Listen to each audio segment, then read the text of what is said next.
Wilson Morales from Black Film and TV, talking to Marcus Clarke, director of this amazing documentary that's playing on Netflix. So talking to you how you came about to, to direct this project, and the research that you did. Yeah, absolutely. Firstly, my agent actually got me in touch with Aaron Sampson, one of the executives of Kenya Barris. And, Kenya and Lightbox, the production company here in LA, they had actually bought the rights to the book, Blood Brothers, written by Randy Roberts and Johnny Smith. And so they kind of told me about this story and what they had. And to be honest with you, I didn't know that they were friends. I didn't know how close the friendship was and how deep the bond was. So my first steps were just kind of like some preliminary research for the archival material. And in that process, I found two clips where Malcolm X would refer to Cassius Clay, Muhammad Ali at the time, as his brother. And Muhammad Ali would refer to Malcolm X as his brother. These are like public statements. And so, those were really compelling. And I really saw, that there was a real bond here, a real story. And I think like many of us, we love and revere these two icons, these two heroes, but just didn't know just how deep the bond was between them. Mm-hmm. And then, obviously, because of last year's one night in Miami, a lot more people got to realize that they were friends and that they actually were together during that fight that Muhammad Ali had. And then I see a documentary, and it's included in there as well. So how much more did you want to tell that the public did not know already? I wanted to tell as much as was there. For us, it's a little different. In the documentary space, it's a little different than that film because that's a narrative and it's historical fiction, essentially. So, we really had to stick to the timeline, stick to the facts of how things happen and how the sequence of events in terms of how things rolled out. But one thing I think is really poignant and missing from One Night in Miami is Rahman Ali, Muhammad Ali's brother. And so, he's a big part of our film. His interview, is one of the most precious, kind of coveted interviews that we have in the film. And of course, he's right next to Muhammad Ali throughout his whole journey, throughout his whole career, his life, his childhood. Even in the archival material, you see Rahman Ali behind Muhammad Ali, in between him and Malcolm X, in all these different moments. And so elevating his voice and bringing him into the story is something I'm truly grateful for, and I think provides an incredible amount of insight just to who these guys were and what the real kind of core of the relationship was. He expresses a lot of admiration towards Malcolm X, towards the friendship between his brother and Malcolm. And unfortunately, when we get to the betrayal, he also expresses, some frustration and some anger there around the betrayal. And so, Rahman displays a range of emotions, which really kind of underscores just how difficult and complex this relationship really was. When you see Rahman and then you see the daughters of Malcolm and Muhammad, and, there've been plenty of stories going on nearly 40, 50 years and documentaries on each of these gentlemen. Were there any challenges in getting these individuals to go on the record as opposed to them saying, I've already made my statements already? Not exactly. There were definitely challenges. This is a story that's 50, 55 plus years old. And I really wanted to tell a story that was not only accurate and authentic, but was intimate. And so in order to do that, really had to reach out to the families. I wanted to present a documentary that was balanced in the legacy of both men, of Malcolm X and Muhammad Ali, and to honor their legacies. And so, to kind of cut through and to provide that intimacy, we reached out to the families. Maryam Ali, eldest daughter of Muhammad Ali, Hana Ali, Rahman, of course, Rahman Ali, his brother. And then on Malcolm X's side, Ilyasa Shabazz, daughter of Malcolm X. And so through literally the blood, it really helps paint a picture of who these men were, what they stood for, what was important to them, and kind of the progression of this relationship, as it kind of budded. Mm-hmm.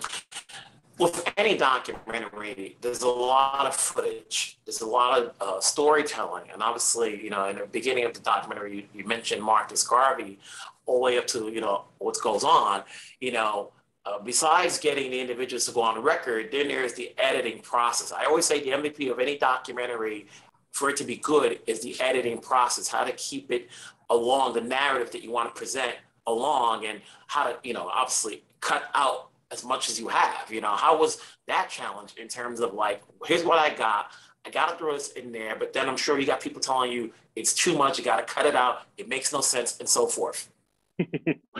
Yeah, that was a big challenge, you know, for me, for my team.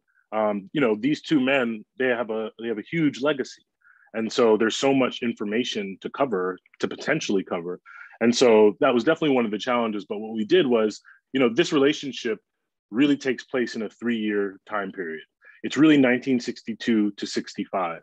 And so we really try to laser focus on this window of time in which they're friends, in which the relationship is really potent, really based around faith and kind of their philosophy coming out of the Nation of Islam. And so there's a wealth of areas you can go, but really for this story, we wanted to focus on the core story of the friendship. There's definitely more story on the side of Malcolm X and more story on the side of Muhammad Ali. But for this, you know, we really wanted to hone in on the events in their lives that were significant to the relationship, significant to how they might have seen and viewed each other. And so that was a really big part of it. But I will say, you know, the rough cut for this film was 3 hours long. And so, you know, you have to remember, you know, we started the project in 2019. We finished principal photography in February of 2020. And then for a year and a half of the entire pandemic, of the entire lockdown, we were editing. We've been editing against the backdrop of the George Floyd protests, against the backdrop of the insurrection at the Capitol building. And so, you know, that provided a new challenge for me because, you know, usually when you're editing, you're in the room with your producers, with your editor, having really complicated conversations about how to depict certain things. And so for this, we really had to kind of reimagine the post-production process, how we communicate and how we edit a film in isolation. And so that was really challenging and really difficult. And, you know, had to keep reminding ourselves to stay on track and stay focused on what the core story of what this film is really about.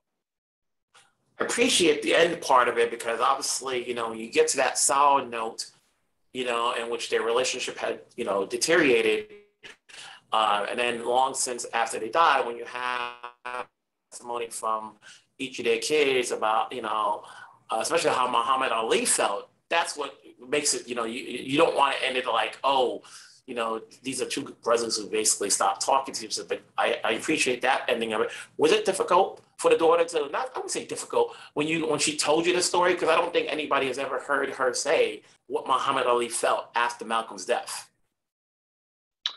Yeah, I mean, it's these, you know, for one, the story in this form hasn't been explored before.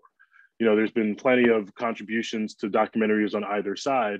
But I think for both families, this was a unique perspective and POV, a unique take on both of their fathers' legacies.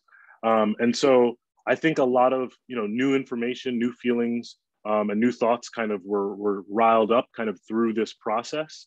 And I think one of the beautiful things is, you know, a lot of people expect that they know how this film ends, the story ends. They think, well, Malcolm X is assassinated, right? That's true, but that's not the end of the story as it refers to their relationship, their bond. And in fact, later on, as you see in the film, in Ali's life, this anger that he had towards Malcolm X and how it ended actually starts to transition into regret, into these deep-seated feelings of regret. And at some point in his life, as you'll see in Blood Brothers, he reaches out to Malcolm X's next of kin. He reaches out to the daughters of Malcolm X and forms his own relationship with them. And Ilyasa Shabazz, you know, so eloquently puts it, she feels, you know, he likely felt that he owed it to Malcolm X to play a role in his kids' lives because they weren't there, because he wasn't there, because he was assassinated at 39. And so this kind of symbolic gesture from Muhammad Ali, I think underscores, you know, the quote that he put in his book, Soul of a Butterfly, that his greatest regret in life was turning his back on Malcolm X. That's a pretty compelling statement coming from, you know, someone we revere as the greatest of all time.